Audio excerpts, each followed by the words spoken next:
cheese and wine pairing. Today we're going to be focusing on sort of the ins and outs of how to pair cheeses effectively. So we do have a well-rounded cheese plate in front of you guys. We have a few plates that you'll be pulling from. We have another plate that's on a cheese board. That's going to be for pictures. So if you guys want to take an opportunity to just take photos, if you haven't already, I would do it now before people destroy it, right? Because that's what happens to cheese boards. Now,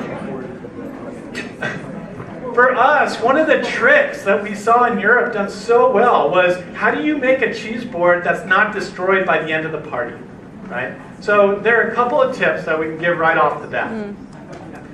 One is make it a pull away, especially if it's like a wedding or something like that.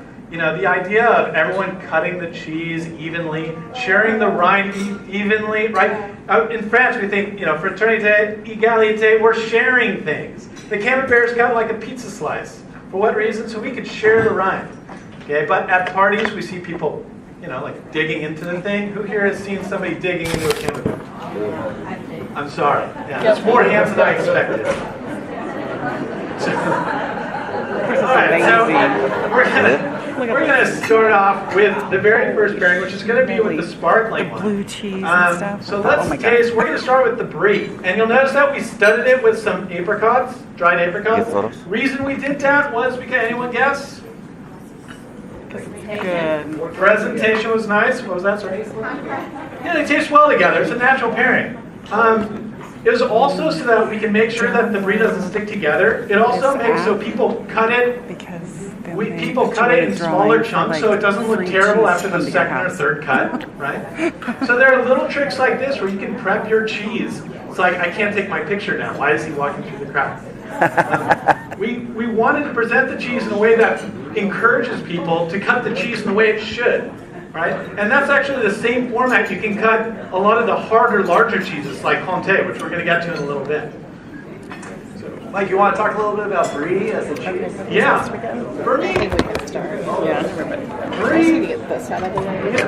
brie is obviously the #1 cheese for cheese puns. You know, like, did you guys hear about the brie factory in France 2 years ago that exploded? There's debris everywhere. Like, everywhere. I'm sorry.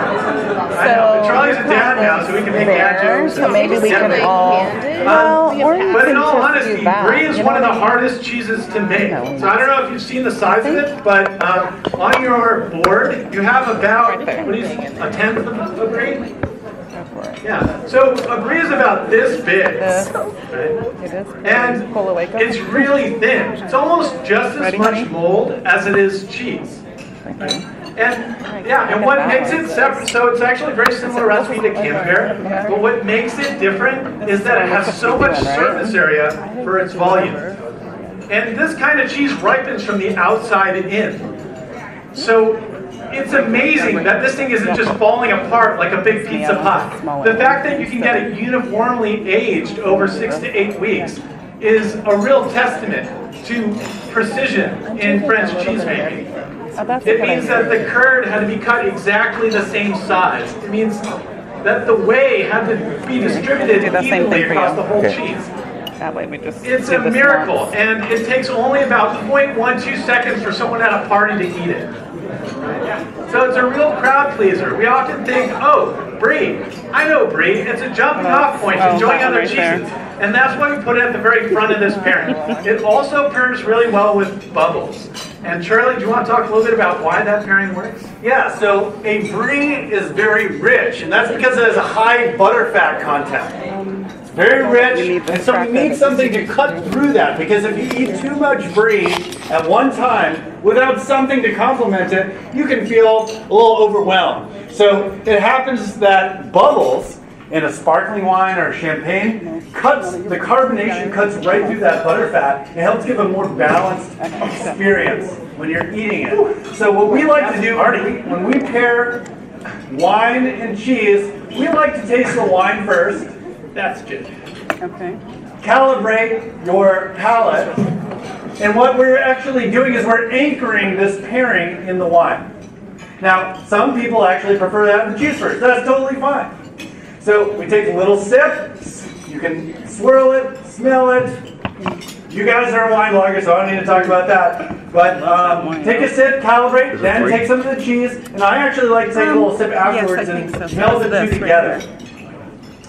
So a brie, as it ages, takes on more robust flavor. It can take on buttery notes, some nutty notes, and that's going to go really well with the carbonation, but also the different flavor profile that you're going to get in the sparkling one. So this is the sparkling Miami, yeah. Oh yeah. So all these wines have actually been generously given by Miami Wine. So it's this is a Miami sparkling wine. They actually just released it last month. This particular brie cheese, however, was just released like 2,000 years ago. So brie has been made for a very, very long time, and so they've had a lot of time to perfect it. You'll notice that brie has a pristine, beautiful white rind. That white mold that's growing on it is called Penicillium camemberti. It's actually named after camembert. And it's very hard to get that pristine white rind because if you put cheese in your refrigerator, what happens? You get little sort of gray mold on it and stuff like that. Well, that's a problem not just for you, that's also a problem for cheesemakers. So making sure all those cheeses have a perfect white mold means having a very, very well thought through cheese making facility, and the French have perfected that literally over millennia. Yeah, and if you haven't hurt your neck yet turning back and forth between us, here's a chance. I'm on the other side of the room. All right, so what's really interesting about brie too is a lot of people don't know this, but it actually starts out really, really acidic. So it, like a lot of brightness. And if you get one young, you'll notice actually in this cheese, we have a couple different textures on this cheese. We have the rind, obviously, right? The white velvety rind. We have just under the rind, which is the ooey gooey deliciousness, which is a phrase we're working on copywriting. And then in the very center, we have this sort of chalkiness. Actually, if you were to break the cheese, you'll notice that the center breaks like chalk, but the outside is very creamy, right? And kind of almost stretches a little bit. So the reason why it's chalky on the inside is actually because the whole cheese starts out like that. It actually starts out, thank you, Chad. It starts out like that so that it can ripen very, very slowly. And what happens is yeast lands on the surface of the cheese. It's starting to sound a little like wine. And from the yeast, then there are mold. And together, the yeast sort of eats up the acidity, and the mold breaks down the proteins that make up the cheese. And by doing that, it makes the proteins more and more and more soluble. In other words, it turns them to cream. They just fall apart right into the water mass of the cheese. So what you start off with is something almost like a brick, full of brightness, full of acidity, and then little by little it becomes flatter and flatter and flatter, taking on these really incredible nuance and flavor and aroma. Right? So that's what I think is also really technically difficult about pairing cheese with wine, is you need to know not just what the cheese is, but where it's at. Is it young or is it older? For me, both go really well with sparkling wines. The acidity matches the acidity of the wine with a little bit of the carbonation, and then as it begins to turn to cream, we have that sort of peaches and cream play, where you're having that acidity cut through the fat. And that's something that we look for across other kinds of pairings. You know, like, for example, steak and cat. So how many people like the brie? I know a lot of people, okay, that was more than I expected to get. Great. All right, well, let's keep moving. We have a lot more to talk about. Are there any questions before we go on? I, by the way, exploded the sparkling on me, so I took off my shirt. What's that? Yeah, with Yeah, I'm coming. So this one. Actually doesn't pair really well. Okay, we got a question here. This? Yes. Just Curious on your opinion, Did I? before or after the meal. In the States, it's almost always before, and in Europe, it's always after. I'm sorry, Jeff is asking a question. I didn't catch that. I'm sorry, Jeff, could you get up one more time? Yes. So, interested in your opinion, before or after the meal. In America, it's almost always before. In Europe, it's never. It's always after. After. Okay, so has anyone here heard of the triple cream Brillat-Savarin? Yeah, okay, that was named after a philosopher, Jean-Antoine Brillat-Savarin. And he was the famous guy who said, tell me what you eat, and I'll tell you what you are. He also said some really crazy things out there. But one of the things I really liked that he said was that cheese is served at the end of the meal in France because it's the first dessert. And for me, right? Yeah, I got a thumbs up. Is that a question or a thumbs up? No, that's a yes. Yeah, all right. So it is in the United States, it tends to be a snack. It tends to be something that comes before dinner, right? Something a little light that you might snack on to whet your appetite to go into a larger meal. And that's fine. Cheese does find its way into the appetite across the day in Europe. But generally, and one of my best memories actually is sitting in the Auvergne region, where Blue Auvergne's from, which we're going to try shortly, and having a cheese plate at the end of my meal. Having it at the end of the meal is nice because you don't eat I like to eat cheese a lot, like frequently, so I try and eat it in smaller amounts. So and also that means I can buy it a little at a time, so it's always in good condition. But generally, I like to have it as a snack in the afternoon. But it is a really nice way of winding down a party at the end of the day. So it's really flexible. In the United States, we kind of do whatever we want, and that's kind of touches on my experience with a French farm in the Alps, where I saw this guy with his son who's making a Comté-style cheese, and his son said, "Look, Dad, I cut off the rind." He's like, "Good job, son."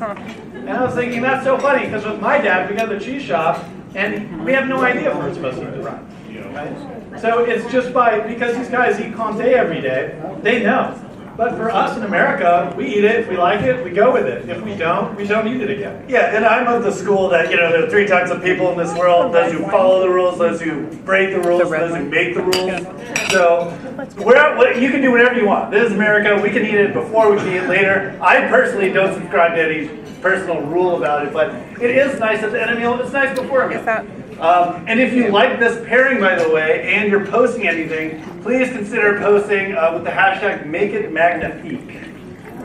You can also do hashtag #CheeseTwins. We would love that too. Another thing, by the way, with cheeses before a meal, I'm going to give everybody a magical number: 1 ounce per cheese. Especially if you're going with like 5 or 6 cheeses, because remember, if you do 1 ounce per cheese at a party and you have 4 cheeses, everyone gets a quarter pound of cheese. Right? That's a lot. Right? So normally what we see is that parties, they'll go, depending on the number of cheeses, they'll go from a half an ounce to an ounce. Today you guys are getting 2 ounces. Because it's the middle of the afternoon, it's a larger snack. All right. Now, speaking about a quarter pound of cheese, we're going to move on to camembert. So camembert is one of my all-time favorites. Who here likes camembert? All right, great. Now, what you may not know is this is actually Camembert du Normandy. So, you know how champagne can only be called champagne if it's made of champagne and according to certain rules? Well, the same applies to Camembert du Normandy. The same does not apply to just camembert. So, camembert can be produced in the U.S., but if you get Camembert du Normandy, you know it's coming from Normandy, and it's made according to very strict rules. This that you have now on your plate and on your cheese board, which has the crackers in it, is a Camembert du Normandy. It's the round cheese with the crackers in it. But you also have it on a plate. You also have it on your plate. It's the round cheese. So, camembert, this is camembert. Before your team runs, we also have Chardonnay. You're going to see a lot of different kinds of camemberts out there. Okay. So, we got a question. Let me right there. Okay, William over here, excuse me, using your first name, but William here just asked, what's the difference between camembert and brie? Which is actually a great question, because they're quite similar. Now, does anybody here, anybody a history buff? Does anybody remember when the French Revolution was? Ballpark? 1776. Yes, late 1700s. Well done. During that time, this is the way the legend goes. Is it factually accurate? Not so sure, but it could be some version of it.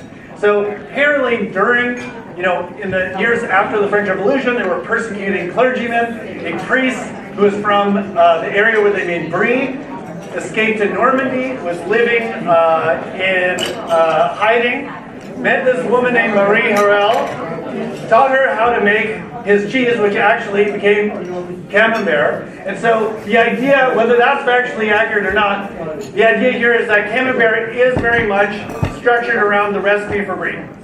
But it has a different shape and it's taken on a different personality in terms of its profile. But it's the same mold for that white mold on it, same thing. It's also made very much of the same stuff. Does that answer your question?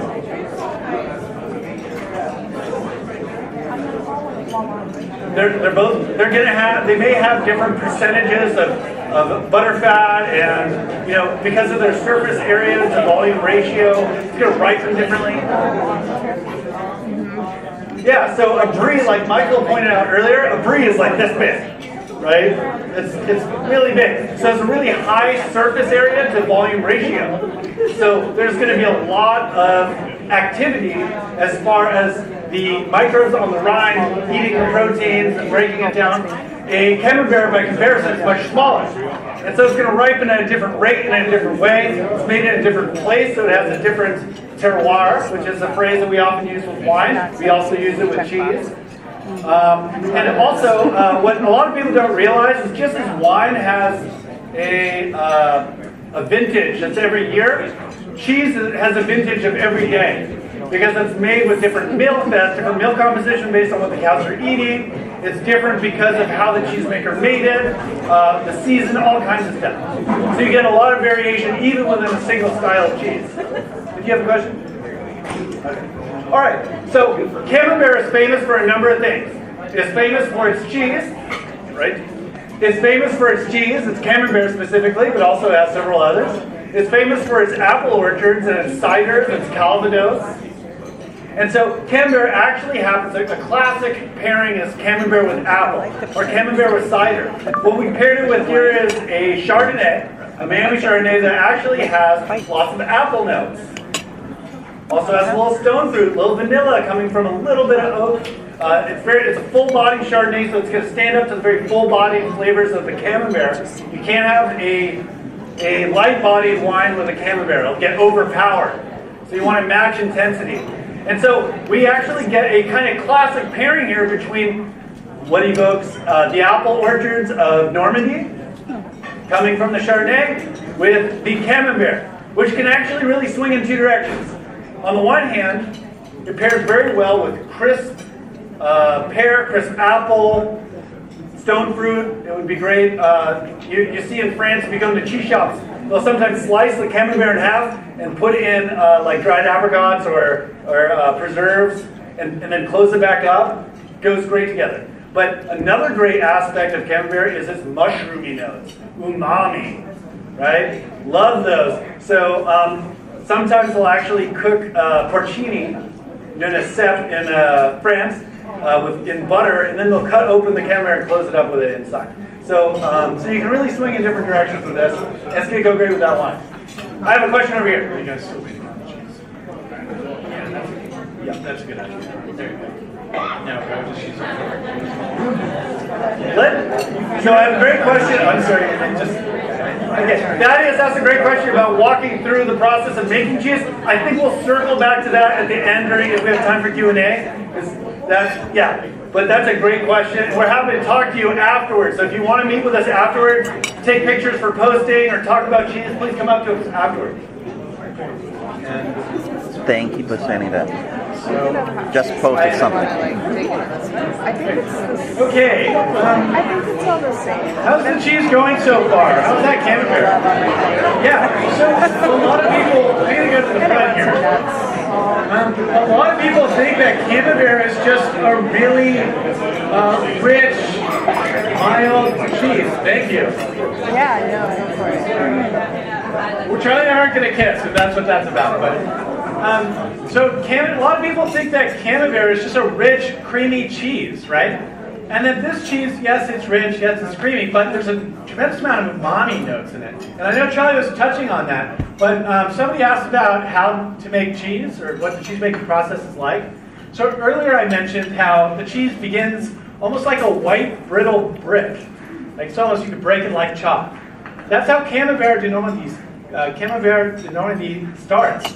It starts just like that, and then it ripens very slowly. Now that is the traditional way a lot of people in this world, like here in the United States and also in France, have a faster way of making camembert, where it comes out milder and creamier. So I'm going to make a quick distinction between those two. Anyone here remember pH in high school? What's the pH of water?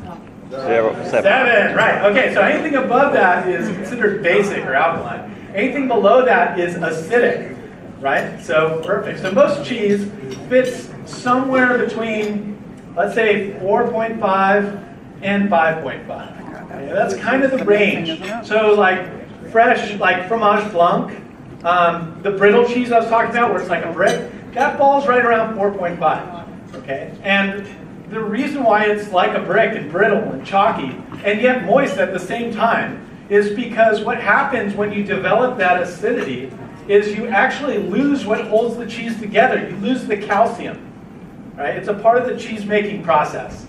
I normally have to break that to a little kid. Why? Because it's a cheese making process, just the way it goes. We lose the calcium. When you do that, it actually causes the cheese to be brittle. So if you tried to press the moisture out, you just crush the cheese. It wouldn't be like a big mountain cheese where you press it like a sponge, the water comes out. So because it's brittle, we can't press it. We actually have to make sure that it has a lot of surface area. So we talked about brie, we talked about camembert. The moisture is able to just allow it to sort of drop out at a very slow rate.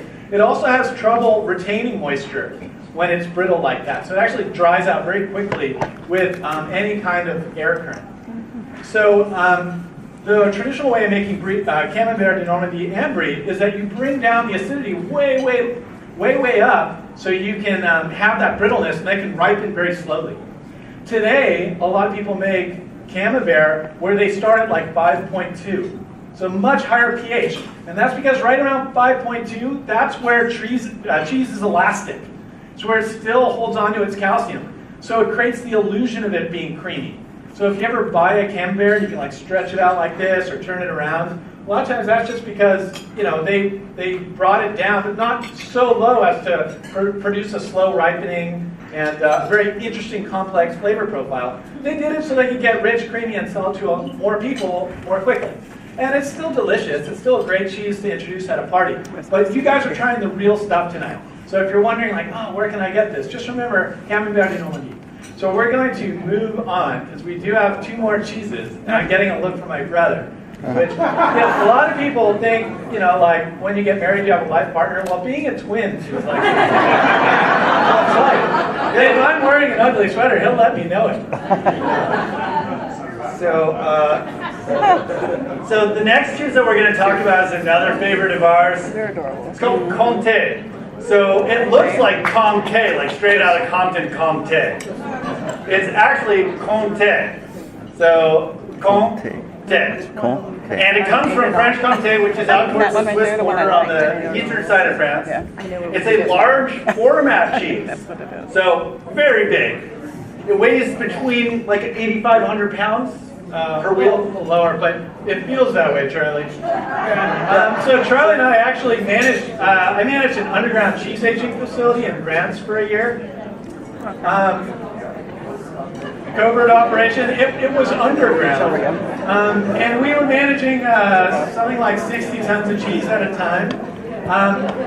And one of the hardest cheeses to work with was Comté because it is such a large cheese. It was actually developed so that it could be durable. When you're working in the Alps, far away from Paris, how are you going to get your cheese to Paris in a good condition? Or in this case, the Jura, which is right next to the Alps. So you're going to make it firm enough that it can be saddled up on the back of the horse. We just Yes. one that hasn't been used. Oh, it's the golden bar. The golden bars. The golden bars.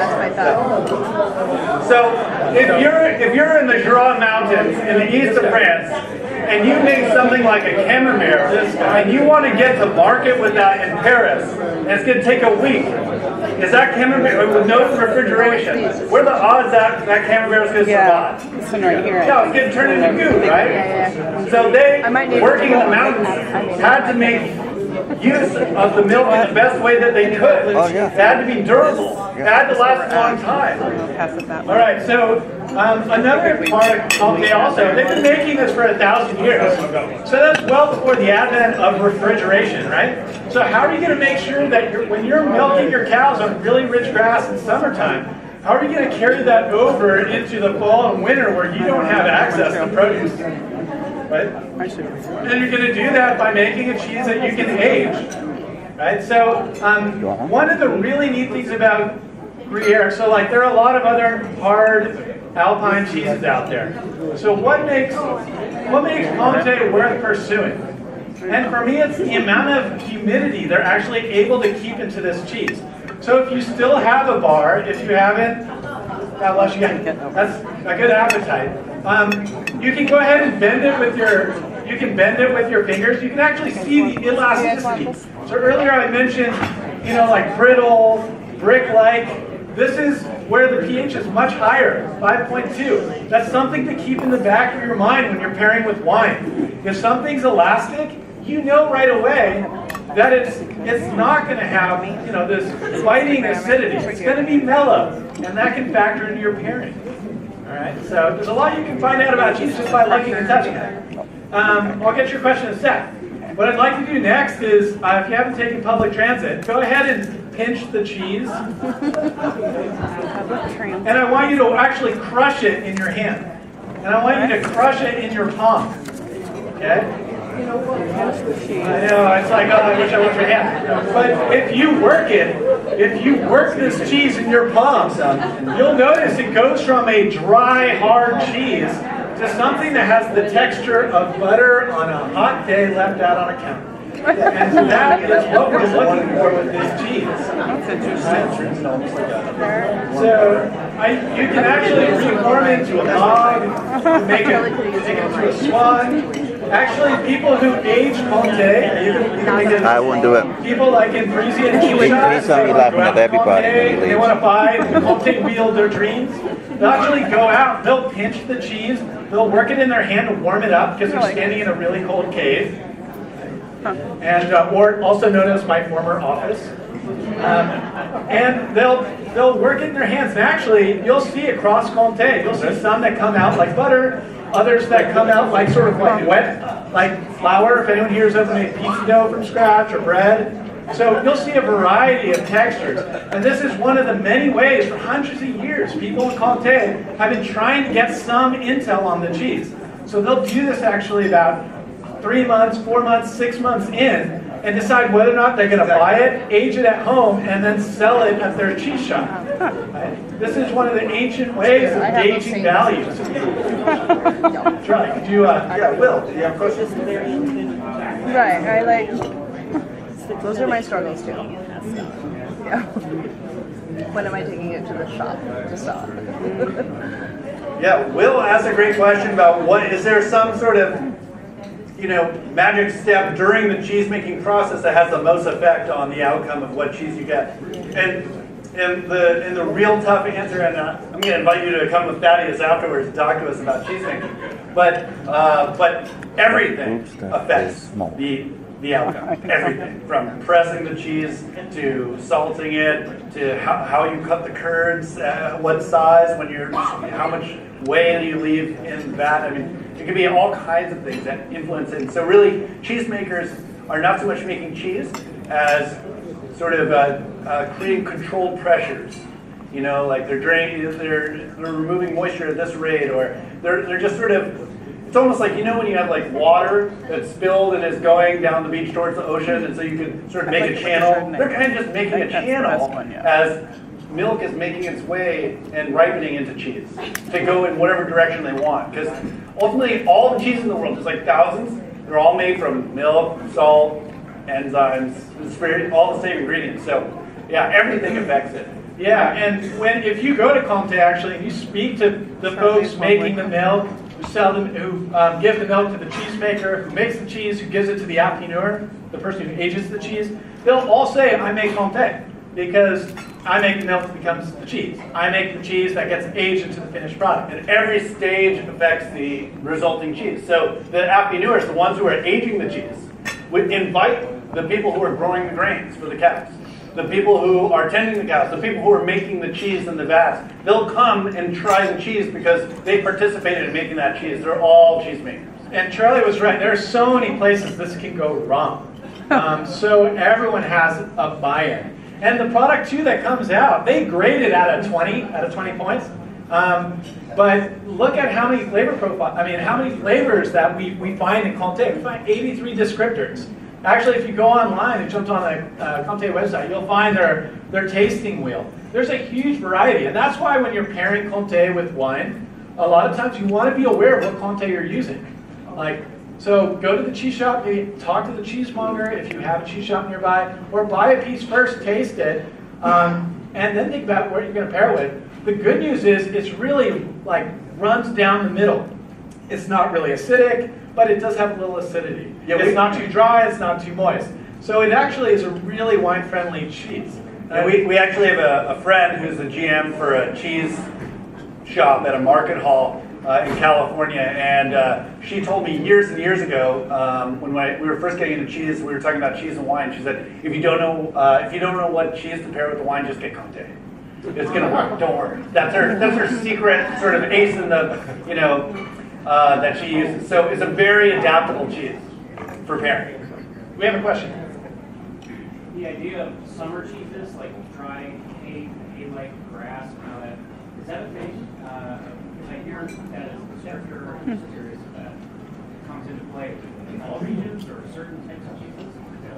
Yeah, that's a great question. So the yellow you see in this bar of gold is actually from the beta carotene in the grass. So when the cow eats the beta carotene, it actually comes out in the milk, transformed into a pigment. So that's actually why we see in other cheeses, like here in the U.S., we see people adding yellow colorants.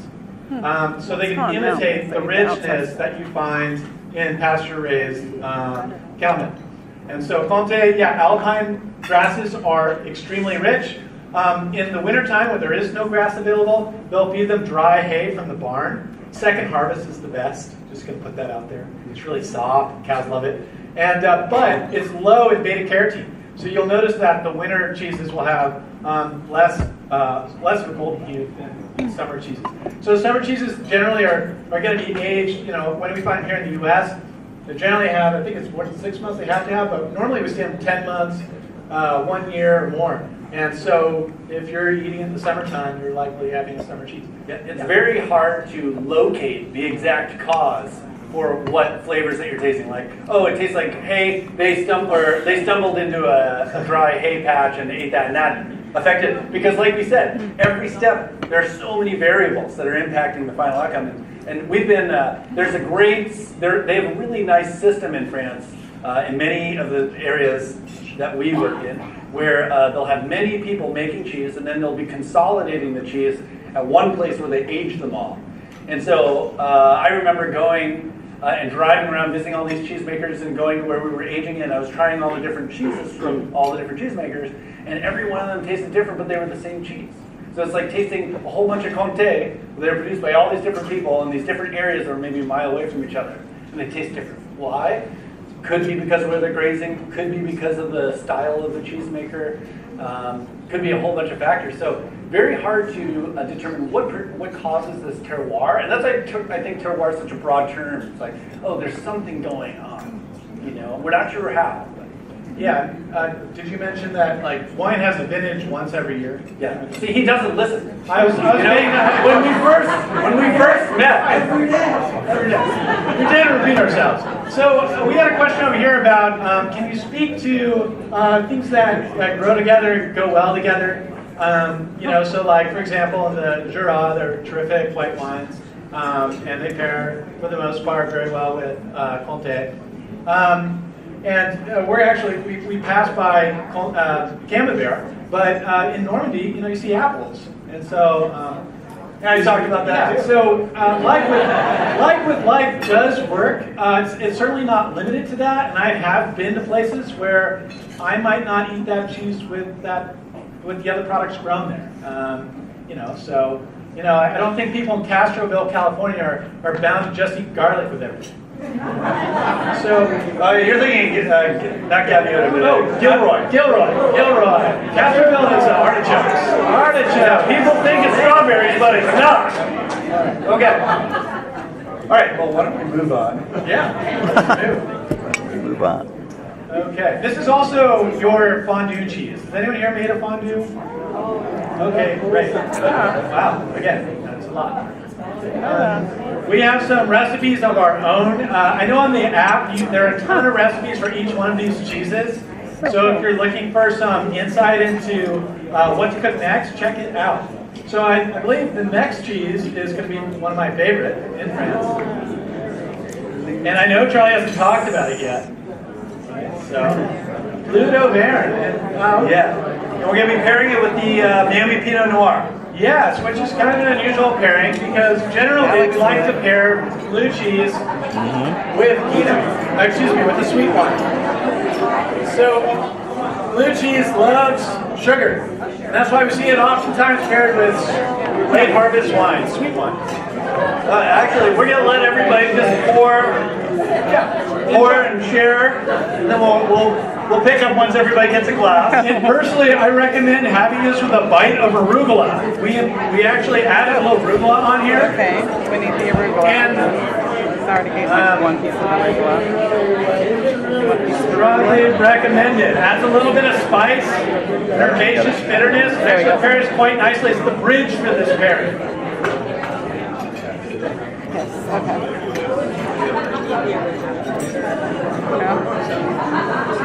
Arugula is apparently not a friendly wine. It's so bitter. You go to like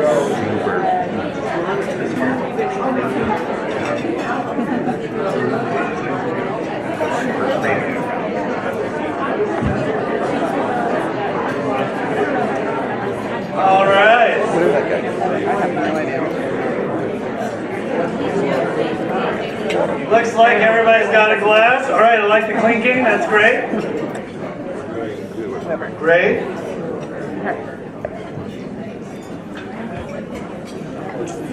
Port does go well with cheese. Yes, actually, port is a cheese. Actually, port is a wine that would pair very well with Bleu d'Auvergne. It's a popular pair. It's fantastic with blue cheese. So, all right, I'm going to get into this. A lot of people ask me. By the way, I spent while I was working in France on farms, I did have the opportunity to work for a producer of Bleu d'Auvergne. They were called L'Accueil. Long story. But this is the Auvergne region. This is where there's a tremendous amount of land per head of cattle. They eat a lot of grass. Well, let me just say, the Auvergne is in the center of France, okay, and it's a volcanic area, so there's lots of volcanic peaks, and it's very famous for being a very raw, wild kind of area where people had to be really tough to survive.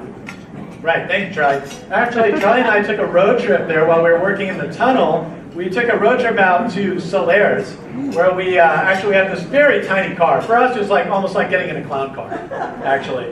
And we actually slept in the back. I actually closed the trunk on Charlie, and I slept in the front. That's right. We found a parking lot, and we just parked there.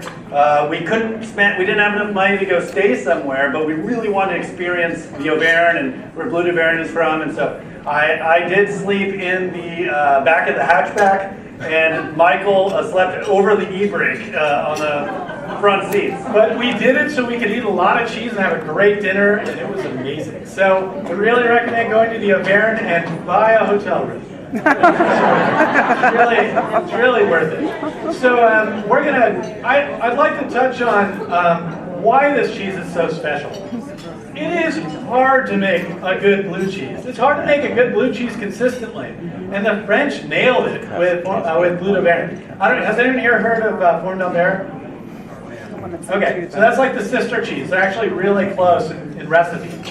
So the trick for making really good Fourme d'Albert is making it creamy and rich. That's why actually in France, Fourme d'Albert is Bleu d'Auvergne is one of the entry blue cheeses. A lot of people are afraid of blue cheese. They feel like blue cheese is like this big, musty, tangy thing.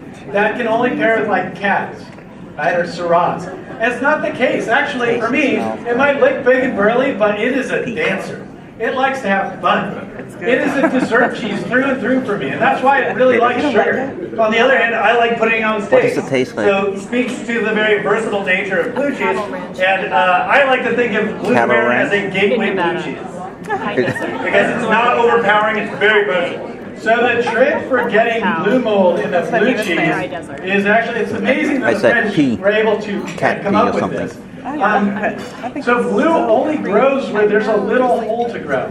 Okay? It needs space. Why? Because it needs just a little bit of oxygen. Actually, only 2% of the air needs the oxygen for it to grow. So the trick is, for making a blue cheese, how do you get the blue mold to the very center of the cheese? If you take a cut through a Point Noir, you'll see again and again just beautiful distribution of blue. So this is how you do it. And I'm not gonna be shot by this Frenchman. So the trick is, earlier I mentioned that when you make brie or camembert, it's like a brick. It's brittle, right? So in other words, if you were to have holes in a brittle piece of cheese, it wouldn't close up on itself, right? If you make a gooey cheese, that thing's gonna close up. There's no chance for oxygen to get in. So the trick to making blue cheese is actually, it's a hybrid. It's between Comté and Camembert. What they do is they drive a huge amount of acidity so it becomes really brittle, all right? And then they make sure that there are holes in it. So this is how they do it. It starts with the milk in the vat. When it's coagulated and they cut the curd, they actually stir it. And they stir it, and they stir it for a long time. And it's actually called coiffage. They create a skin around the individual curds just by agitating them. And by doing that, they don't fit perfectly together. So you create little natural gaps. The next step is they take the curds out of the vat and onto a mat. And that mat is perforated. So actually the curds drain.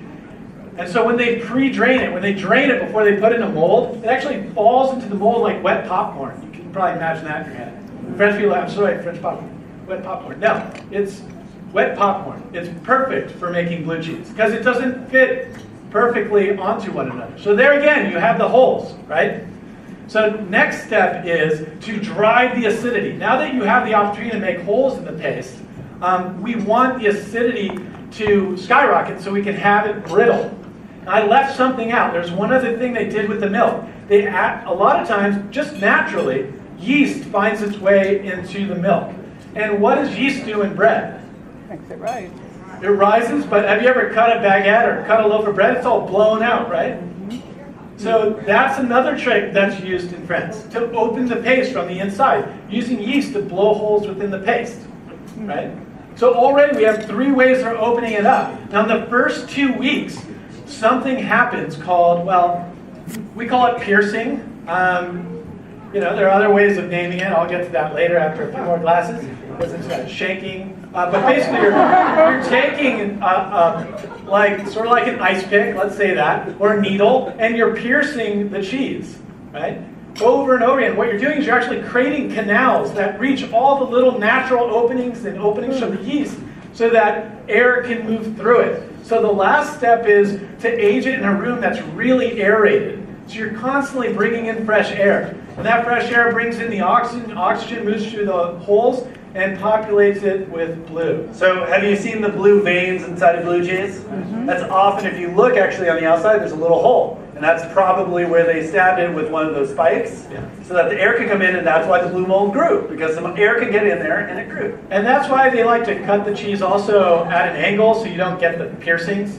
But I did want to mention that there's a time limit on the acidity. I mentioned earlier the mold breaks down the proteins and the cheese gets softer and softer and softer until the core, or the soul, which we call in France the actually collapses into goo. So it's kind of, think of like the Death Star. It's closing, and Luke Skywalker's trying to get out as fast as he can. And it's closing, and then it's done. And so the blue better be there.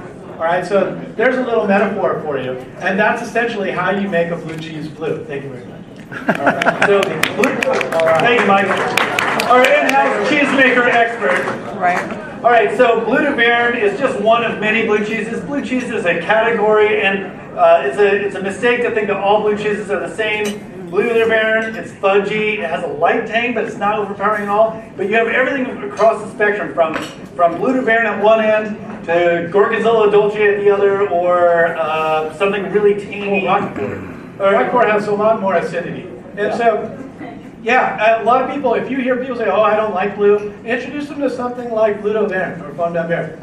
As it's going to be rich, creamy, smooth. It's not going to be super tangy. But it does have a lot of acidity, and remember, that's because that's how we got the blue in there, right? So it actually accentuates the feeling of tanginess. So when you bite into a blue, you're actually biting into sort of almost the citrusy kind of acidity, right? But then it has different layers of flavors, and then it's got that typical blue tang, which we actually been able to isolate down to 2 heptanone, which is sure. So traditionally, blue cheeses pair really well with dark fruit, jammy, like preserves, jammy notes. And so we paired it with this Pinot Noir because it's very jammy, lots of dark fruit.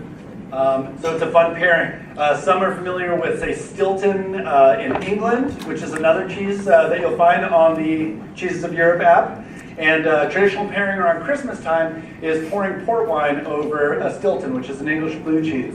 And so that dark fruit, sort of sweeter notes coming from a port, which is a fortified wine, as someone pointed out, with the blue cheese goes well.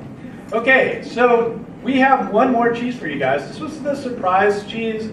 We really wanted to include it, especially because Halloween's right around the corner. It's known as the Ball de Lille, but its name is Mimolette. And this actually was created back during a war with the Netherlands. France was actually people were buying Dutch cheese, and during the war it became unavailable. They said, well, we want a cheese, but we want to make sure it's distinct from that northern one. And so they created the Ball de Lille, also known as Mimolette. And Mimolette is a lunar-like cheese. Go ahead, Charlie. Yeah, so it has this orange color, which you'll probably recognize from when you were a kid and you ate cheddar cheese and it was orange, right?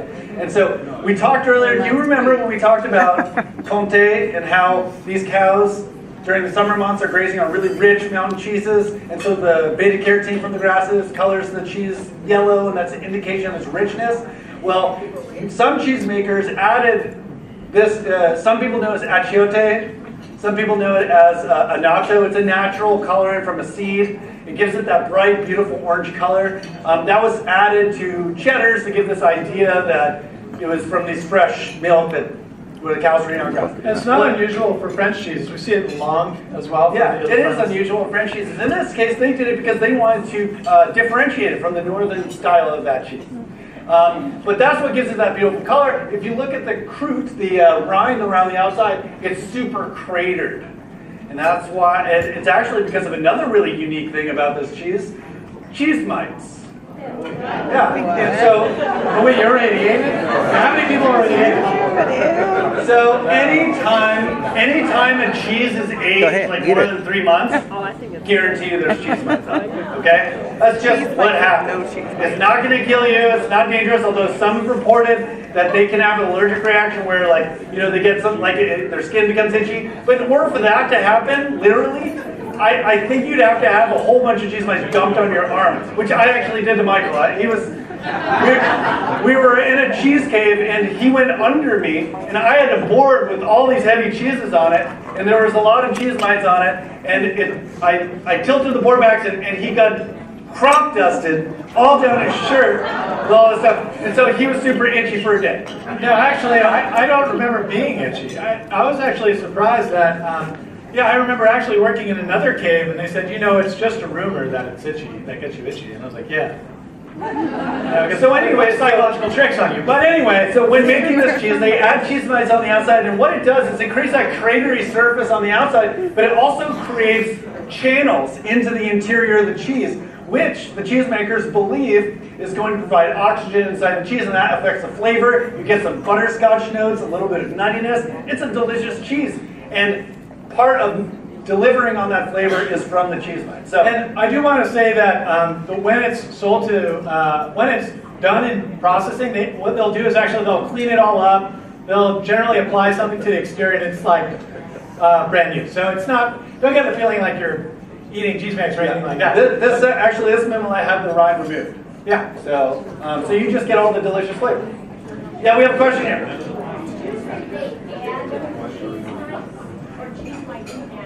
So cheese mites naturally appear during the aging process, but then they encourage it by adding what's there to the cheese.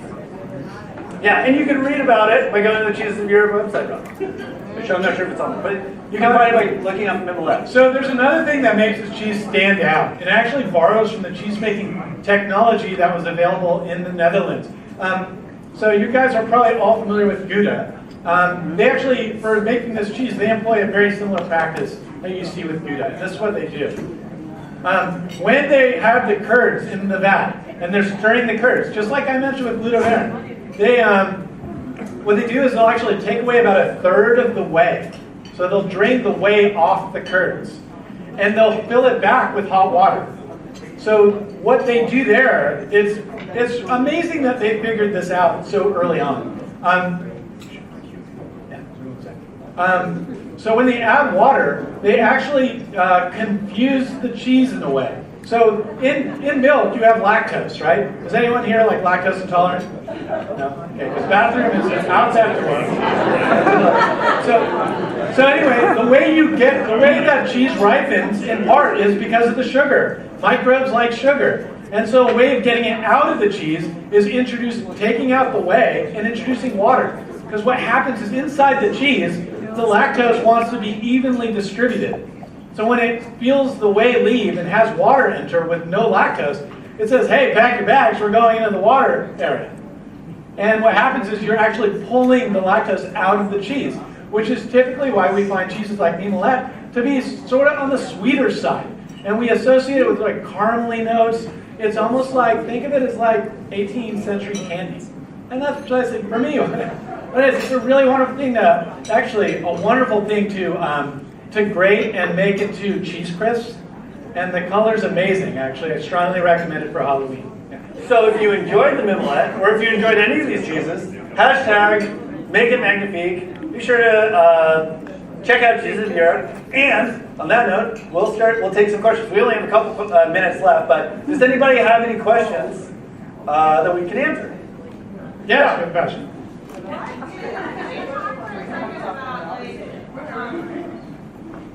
Double cream cheese. Oh, sure. What makes? Hey, Michael. I'm sorry. It was Liz. Oh, yes, again. All right. Hey, Michael. Liz's question was regarding what makes a double or triple cream. Oh gosh, yeah. So triple cream is 72% butter fat or more. Now that might seem like a lot to you, but it's not. Actually, I had an experience making a triple cream in France. I remember I was working on this farm. The cheesemaker let me make cheese for a day, so I went down to the barn.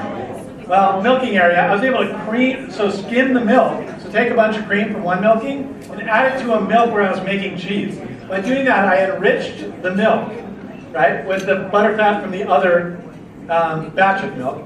And I was able to make triple cream. And I remember the cheesemaker being really upset because everyone on the farm was like, wow, this is really good. Nice job, Michael. She's like, of course it's good. It's triple cream. You added cream to it.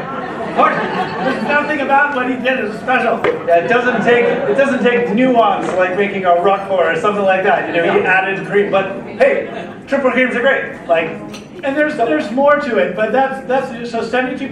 But a lot of people go, oh my gosh, I can't eat that. But think of it this way: a triple cream normally has a lot of moisture, and the 72% is the 72% of the dry matter, not of the whole cheese.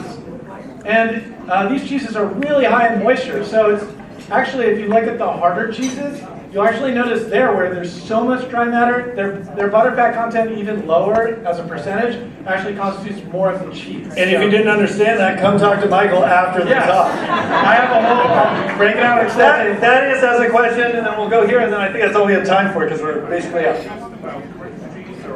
I'm sorry? What about them?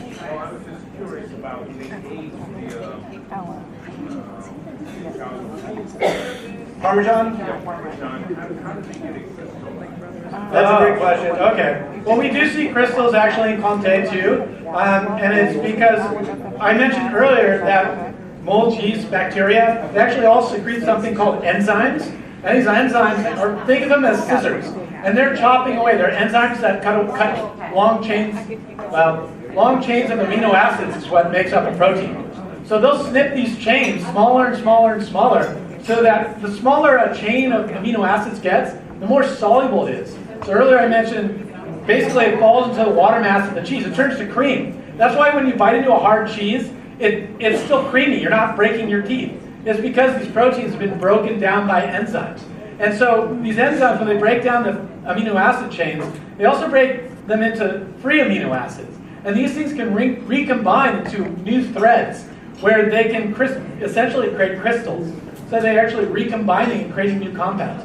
When the fats are being broken down, that's where we see the volatiles. So if you think about the nose on a wine, you can say the nose on the cheese is coming from the fats being snipped apart. Okay. But we can get into that on the side. Thank you so much for having us.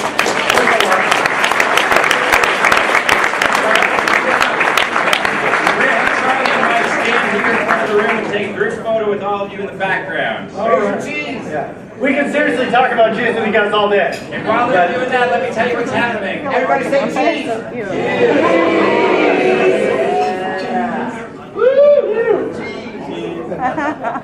So we have a 12-minute break, and if you can all go out into the lobby during that 12 minutes, we're coming back in. Those 8 of you who are doing the lightning talks, come up to the podium so we can get you organized. There you go. Well, thank you.